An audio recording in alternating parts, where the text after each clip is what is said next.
Nellore rural నియోజకవర్గ పరిధిలోని స్వర్ణాల చెరువు నందు ప్రధానమంత్రి మత్స్య సంపద యోజన పథకం ద్వారా మీనోత్సవ కార్యక్రమంలో భాగంగా నెల్లూరు ఆర్డీఓ అనుషాతో కలిసి టీడీపీ నాయకులు కోటంరెడ్డి గిరిధర్ రెడ్డి మరియు నగర మాజీ మేయర్ నందిమండల భానుశ్రీ కలిసి స్వర్ణాల చెరువులో చేప పిల్లలను వదిలారు. స్వర్ణాల చెరువులో ఈ చేప పిల్లలను వదలడం ద్వారా 400 మంది మత్స్యకార కుటుంబాలకు లబ్ధి చేకూరిందని ఈ సందర్భంగా టీడీపీ నాయకులు కోటంరెడ్డి గిరిధర్ రెడ్డి అన్నారు. నెల్లూరు రూరల్ నియోజకవర్గంలో ఉన్న స్వర్ణాల చెరువులో ప్రధానమంత్రి మత్స్య సంపద యోజన కింద చేపలను వదలడం జరిగింది. మామూలుగా గతంలో 2 లక్షలు 3 లక్షలు అలా వదిలేవారు. కూటమి ప్రభుత్వం అధికారంలోకి వచ్చిన తర్వాత గౌరవ ముఖ్యమంత్రి నారా చంద్రబాబు నాయుడు గారి ఆదేశాల మేరకు గత సంవత్సరం 8 లక్షలు వదలడం జరిగింది. ఈ సంవత్సరం కూడా దాదాపు 13.5 లక్షలకి ప్లాన్ చేసుకున్నారు. ఇప్పుడు 40% 5 లక్షలు పిల్లల్ని వదులుతున్నారు. బ్యాలెన్స్ 60% కూడా టెండర్ ప్రక్రియ పూర్తి చేసి 10-15 రోజుల్లో అవి కూడా వదలడం జరుగుతుందని మీ ద్వారా మత్స్యకారులందరూ కూడా తెలియజేస్తున్నాం. దాదాపు ఈ మత్స్య సంపద 300-400 కుటుంబాల మత్స్యకారులకి చాలా ఉపయోగంగా ఉంటుంది. వారి పట్ల ఒక మంచి సౌహృదయంతో ఈ ప్రభుత్వం, కూటమి ప్రభుత్వం, తెలుగుదేశం, జనసేన, బీజేపీ ప్రభుత్వం ప్రత్యేకంగా శ్రద్ధ తీసుకుని వారికి కావాల్సినవి కూడా ఏర్పాటు చేస్తున్నాం. ఏదన్నా ఉన్నా కూడా వారితో మాట్లాడి తగు చర్యలు తీసుకుంటామని కూడా మీ ద్వారా తెలియజేస్తున్నాం. ఈరోజు ప్రధానమంత్రి మత్స్య సంపద దినోత్సవం సందర్భంగా ఆ కార్యక్రమం కింద దాదాపుగా 13 లక్షల చేప పిల్లల్ని ఈ స్వర్ణాల చెరువులో వదలడం జరుగుతోంది.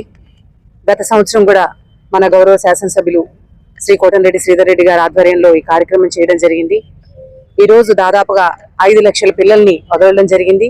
అలాగే రాబోయే 10-15 రోజుల్లో మిగతా 8 లక్షల పిల్లల్ని కూడా వదలడం జరుగుతుంది. ఈ సందర్భంగా మత్స్యకారులందరికీ కూడా తెలియజేయడం ఏమనగా ఈరోజు రాష్ట్ర ప్రభుత్వం వాళ్ళ జీవనోపాధి కల్పించడం కోసం దాదాపుగా 400 కుటుంబాలకి జీవనోపాధి కల్పించడం కోసం ఈరోజు ఈ కార్యక్రమం చేపట్టడం జరిగింది. వారు కూడా వారి సహకారం అందించి జనరల్ గా ఏంటంటే ఇందులో వాళ్ళ కాంట్రిబ్యూషన్ కూడా ఉండాలి. కానీ ఈ రోజు వాళ్ళ కాంట్రిబ్యూషన్ ఏమీ లేకుండా టోటల్ గా కూటమి ప్రభుత్వం ఏర్పడిన తర్వాత ఖర్చంతా కూడా ప్రభుత్వమే భరిస్తూ పిల్లల్ని కూడా మొత్తం ప్రభుత్వమే సప్లై చేసి వదలడం జరుగుతుంది. వారు వచ్చే రాబోయే 3 నెలల్లో చిన్న వలలు వేయకుండా కేవలం పెద్ద వలలు వేసుకొని, ఎందుకంటే ఈ రోజు వదిలిన పిల్లలు అవి పెరిగి కొంత పెద్దయి వారికి జీవనోపాధి కల్పించాలి అంటే వాటికి కొంత సమయం ఇవ్వాల్సిన అవసరం ఉంది. కాబట్టి ఈ 3 నెలలు కూడా రాబోయే 3 నెలలు కూడా చిన్న వలలు వేయకూడదని చెప్పి మత్స్యకారులకు ఈ రోజు విన్నవించుకుంటూ ఈ మంచి కార్యక్రమం మన రాష్ట్ర టీడీపీ నాయకులు శ్రీ కోటంరెడ్డి గిరిధర్ రెడ్డి గారి చేతుల మీదుగా జరిగింది. అందులో మేమందరం కూడా పాల్పంచుకున్నందుకు చాలా సంతోషంగా ఉంది. ప్రధానమంత్రి మత్స్య సంపద యోజన పథకం ద్వారా లైసెన్సింగ్ ట్యాంక్ అయిన ఈ నెల్లూరు ట్యాంక్ నందు మనం 14,60,000 చేప పిల్లలు మంజూరైంది.